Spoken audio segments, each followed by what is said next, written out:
La saison régulière de NBA s'achève ce dimanche 9 avril et je me suis dit en attendant les play-in et les play-offs, quoi de mieux que de vous présenter 5 animés manga sur le thème du basket, donc c'est parti. Le premier n'est nul autre que Airu no Sora ou Dream Team en version manga, où nous allons suivre Sora qui est un jeune passionné de basket qui vient d'intégrer un lycée et donc la première chose qu'il veut faire c'est intégrer le club de basket du lycée, mais le problème c'est que le club de basket du lycée est surnommé la déchetterie puisqu'il est géré par des voyous dans le lycée qui font que terroriser tous les autres lycéens et qui ne jouent jamais au basket. Donc Sora qui va arriver et qui a la particularité de faire 1m50, ce qui est assez petit pour être un joueur de basket, tout le monde va se moquer de lui, sauf que Sora est quelqu'un de très têtu, très persévérant, parce que voilà, il a dû pas mal essuyer des critiques par rapport à sa taille depuis qu'il est gamin, et sa mère qui était une joueuse professionnelle l'a toujours soutenu, etc. Et Sora va arriver dans le lycée et il va tout faire pour intégrer le club de basket et donner envie de jouer à ceux qui sont dans ce club, de jouer au basket. Et on va suivre cette histoire qui paraît très cliché, très shonen sport classique, mais qui est très bon, et si vous voulez voir l'animé, il est disponible sur Crunchyroll. On continue avec le manga Deep Fui, qui est un manga qui est sorti en France le 19 octobre dernier, qui a actuellement 4 tomes en France et 6 au Japon, et on va suivre l'histoire de Damian Kawai, qui est un jeune japonais métis, qui est le fils d'un ancien célèbre joueur de la ligue professionnelle NBO, et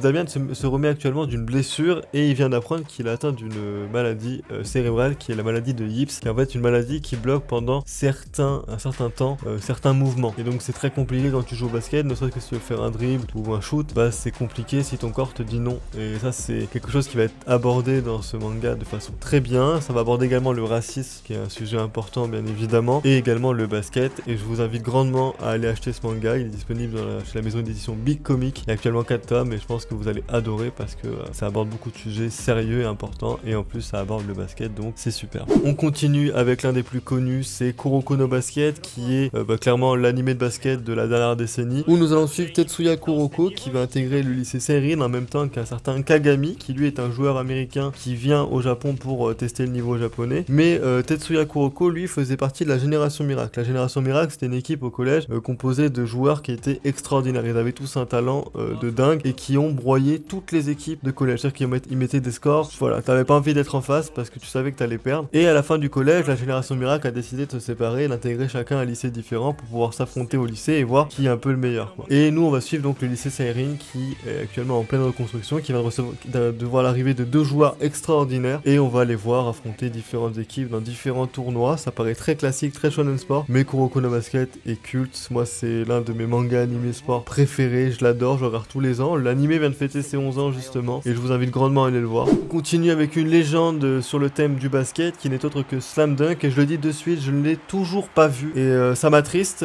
mais bon, je vais quand même vous raconter le synopsis. On va suivre Sakuraki qui est un mec qui fait un peu la merde dans son lycée et qui tombe souvent amoureux très rapidement, et qui va un jour tomber amoureux d'une certaine Haruko qui est une fan absolue de basket, et lui il se dit quoi de mieux en fait que pour draguer une fan de basket que d'intégrer le club de basket, ce qu'il va faire, sauf que ça n'aura aucun effet pour elle, mais en revanche lui il va tomber amoureux du basket et il va donner le meilleur de soi-même pour gagner tous les matchs auxquels il va jouer. Je vous cache pas et je vous le dis tout de suite que je l'ai pas vu, mais qu'il y a un film qui sort en juillet prochain sur Slam Dunk, donc avec animation 2023, donc mon objectif c'est de regarder l'animé ou lire le manga avant la sortie du film. Donc voilà, j'irai le voir. Ceux qui l'ont vu, qu'est-ce que vous en pensez? Et dites-le moi dans les commentaires. Et enfin, on termine avec le manga Real ou Réal en français, ou Réel encore plus dans la traduction littérale, qui est un manga de Takehiko Inoue, où on va suivre 3 protagonistes qui sont passionnés de basket, qui malheureusement vont tous connaître des choses pas très belles, puisqu'ils vont tous être victimes d'un accident. On a Nomiya qui lui a provoqué un accident et sa passagère Yamashita a perdu l'usage de ses jambes. Ensuite nous avons Isanobu Takahashi qui lui va avoir un grave accident de la circulation, puisqu'il va être renversé par un camion sur un vélo qu'il avait volé, et donc il va se retrouver à l'hôpital à faire une rééducation. Mais également on va suivre aussi Tokawa qui lui est amputé d'une jambe qui est à l'hôpital, et qui lui s'est exclu lui-même de son équipe handi-sport, donc anti-basket. Et ce manga est incroyable puisque il va mélanger à la fois le handisport, qui est un sujet très sous-coté, voilà, on en parle très très peu, et le basket, et je trouve ça génial. Il y a actuellement 15 tomes en France, et j'espère un jour que il y aura un animé dessus, parce que je trouve ça dommage en fait d'aborder des sujets comme le basket, mais très peu en fait le handicap et surtout le handisport. Donc voilà, si vous cherchez un manga qui parle de handisport, ce manga est fait pour vous. Donc voilà, c'était 5 animés manga sur le thème du basket. Je sais qu'il y en a plein d'autres, mais profitez-en pour me les dire dans les commentaires et profitez de la trêve de la saison régulière en attendant les play-in et play-off pour aller lire ces mangas ou aller les regarder. Sur ce, je vous dis à plus à la prochaine pour d'autres vidéos. Salut!